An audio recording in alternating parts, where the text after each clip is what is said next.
The waiting cowboy. The Texas prairie stretched for miles in every direction, painted in gold by the setting sun. The air was still except for the distant call of a mourning dove and the lazy creak of a windmill turning in the evening breeze. Jesse Callahan stood at the fence line of his homestead, one boot resting on the lowest rail, his calloused hands wrapped around a letter he had read so many times the ink had begun to fade. He glanced at the road leading toward town, his heart beating a little faster. Today was the day. The letter, neatly written and perfumed faintly with lavender, was from Clara Mayfield, the mail-order bride he had sent for from back east. Jesse had been alone for too long, hot summers branding cattle, long winters with only the crackle of a fire and the howl of coyotes for company. He wanted someone to talk to, someone to share coffee with in the morning, someone to build a future with. And now, after months of waiting, Clara was supposed to arrive on the afternoon stagecoach. Jesse brushed some dust from his worn shirt, ran a hand over his neatly trimmed beard, and straightened his hat. His heart thumped like a drum as the distant rumble of wheels reached his ears. The stagecoach came into view at last, a cloud of dust rising behind it as it rolled over the ridge. Jesse felt a nervous smile pull at his lips. This was it. This was the start of something new. The coach rattled to a stop in front of his gate. The driver, a grizzled man with a long gray mustache, climbed down and tipped his hat. "Afternoon, Callahan," he said. "Got someone for you." Jesse's stomach did a somersault. He gripped the fence rail as the coach door creaked open.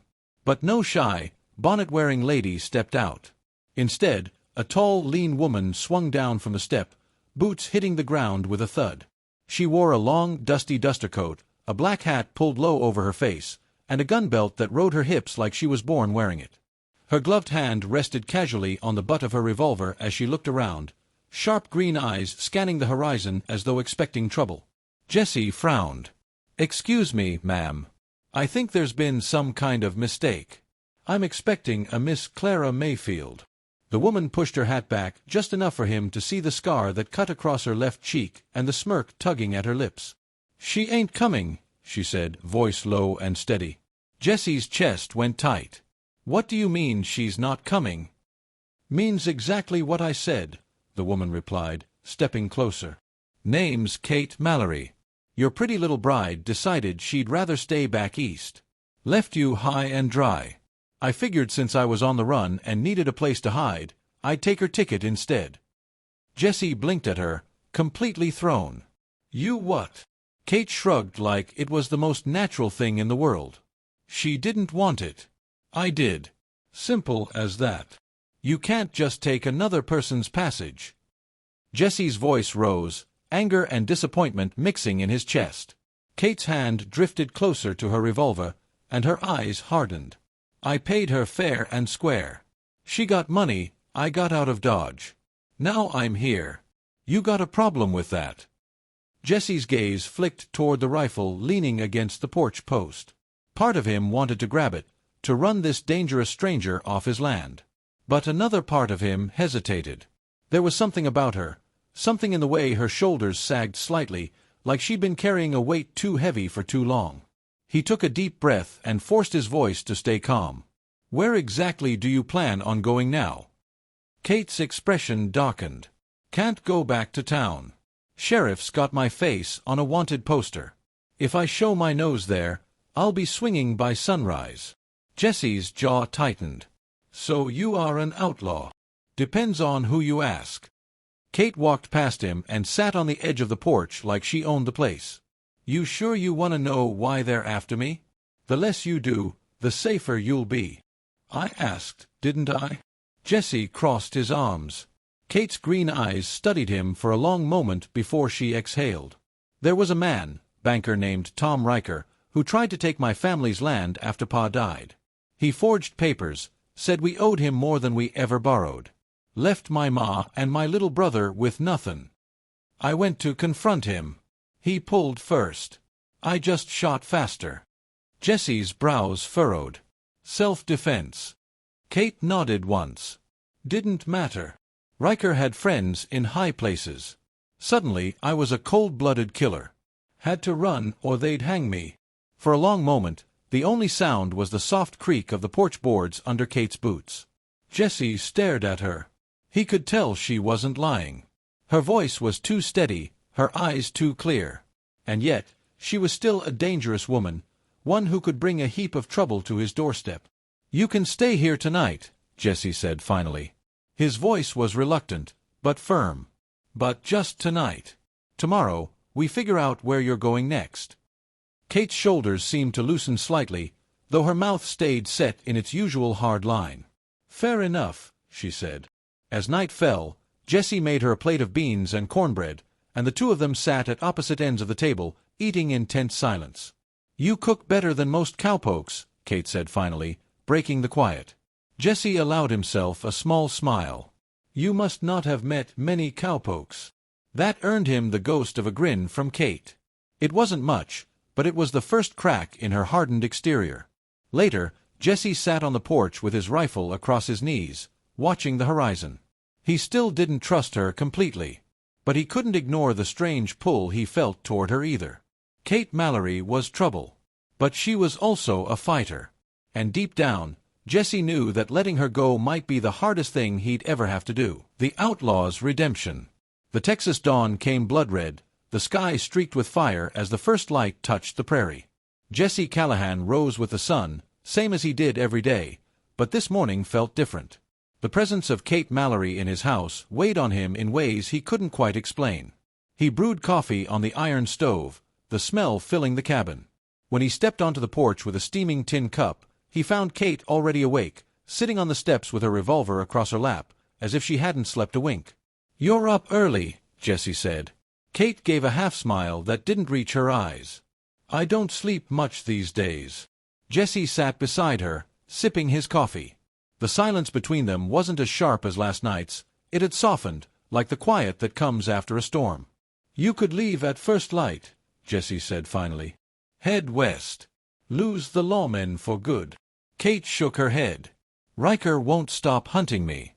The law won't stop until someone pays. I can run forever, but I'll never be free." Before Jesse could answer, a sound carried on the morning wind, the distant thunder of hooves. He stiffened and stood, scanning the horizon. Kate's hand flew to her gun belt. "That's not the stage," she said quietly. 3 riders crested the ridge, kicking up dust. Even from a distance, Jesse could see the rifles slung across their backs and the glint of sunlight off gunmetal. Kate's face went pale. "Riker," she spat, her voice low and dangerous. "And his hired guns." Jesse's stomach tightened. "You sure?" "Sure as death." She stood, duster flaring around her boots. "You better get inside, cowboy. This fight's mine." "Like hell it is." Jesse grabbed his Winchester from its rack by the door. "They come to my land looking for blood. They'll find more than they bargained for." Kate gave him a long look, something unreadable in her green eyes. Then she nodded once. "All right. But you do what I say when the bullets start flying." By the time the riders reached the fence line, Jesse and Kate had taken cover on the porch. Tom Riker rode in front, a bandage visible under his vest where Kate's bullet had nearly killed him weeks earlier. His face twisted in a sneer when he saw her. "Well, well," Riker called, drawing his horse to a stop. "Kate Mallory, you got nerve, hidin' out on some honest man's spread." Kate stepped into view, her Colt in hand. "You should have stayed down when I shot you the first time, Riker." Riker laughed, ugly and mean. "You think you can kill me and just ride off into the sunset? I own this county, girl. You and your new cowboy friend are as good as dead." Without another word, he jerked his rifle up. The crack of a gunshot shattered the morning stillness. Jesse dove behind the porch rail as bullets splintered the wood. Kate rolled to the side, returning fire with deadly precision. Jesse's world narrowed to the smell of gunpowder, the sharp kick of his rifle, the sound of hooves and shouting. One of Riker's men toppled from his saddle with a cry, landing hard in the dust. The other charged closer, firing wildly. Kate waited until he was almost at the porch, then stood and shot him clean through the shoulder. His horse bolted, leaving him scrambling for cover. That left Riker. He dismounted slowly, bleeding but furious, his rifle hanging loose at his side. "This ends now, Mallory," he shouted. "You step down and come quiet, Maybe I let the cowboy live. Kate's jaw tightened. She holstered her gun and walked out from behind the porch railing, her hand steady, her boots crunching in the dirt. You took my family's land, she said coldly. You lied, cheated, and nearly ruined us. I ain't running any more, Riker. Riker grinned.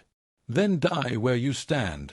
But before he could raise his rifle, Jesse stepped up beside Kate, rifle leveled at Riker's chest.